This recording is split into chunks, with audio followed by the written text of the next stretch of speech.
putukan ng lobo. Wow! Wow! Wow! Wow! Win! Putukan na! Yay! Wow, pwesto! Pwesto na kayo at habang pumapwesto kayo, yes, Sugar, ibigay mo na yan. Yes! Ito na sa Tarong sa Laguna! Yes! Woo! Yes! Dahil dyan, meron kayong 10,000!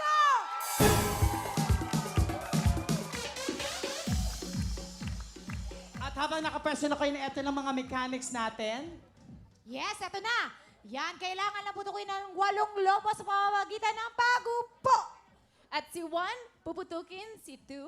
Si 2, puputukin si 3. At si 3 kay 4. Ayan, at si 4 puputukin si 1 and so on hanggang sa maubos ang 8 lobo. at syempre paalala lang po sa mga nakaupo sa gitna ng hita, dapat puputukin ang lobo, hindi po sa dulo.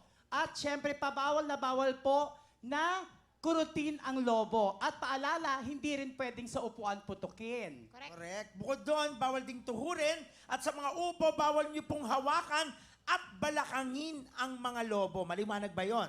At eto, kada violation plus 5 seconds yan sa oras nyo. Kaya ang team na may pinakabilis ng oras ay siyang panalo. Correct. Correct. At ito pa ang magandang balita. Umpisa pa lang, meron na kayo agad 10,000! Wow! Yun. At pag nanalo kayo, may karagdagang bang 20,000 cash!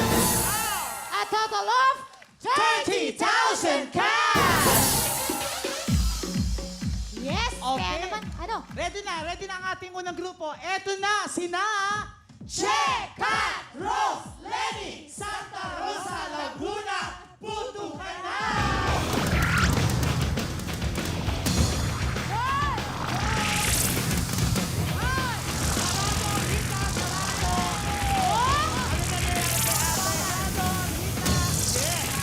Dire-diretso lang tayo, ate. Sarado, hita. Okay, bisa natin. Okay. One more, ganon. Wow. Okay, go. Tuloy-tuloy lang, ganon. Ate, for the win. Grabe, ang galing para pinag-aralan. Sobra, parang ano? Mabilis. Mabilis. Kabisado nila ang bawat kilos nila, Sugar. Ginalingan. Parang sa bahay pa lang talagang kumuha na sila ng 2 bangko at mga lobo. O, nag-rehearse. Oo. Okay, eto na. Alamin na natin ang oras ng Santa Rosa, Laguna dahil ang oras nyo ay... Wow! 34.3 seconds! Mabilis yun, ah.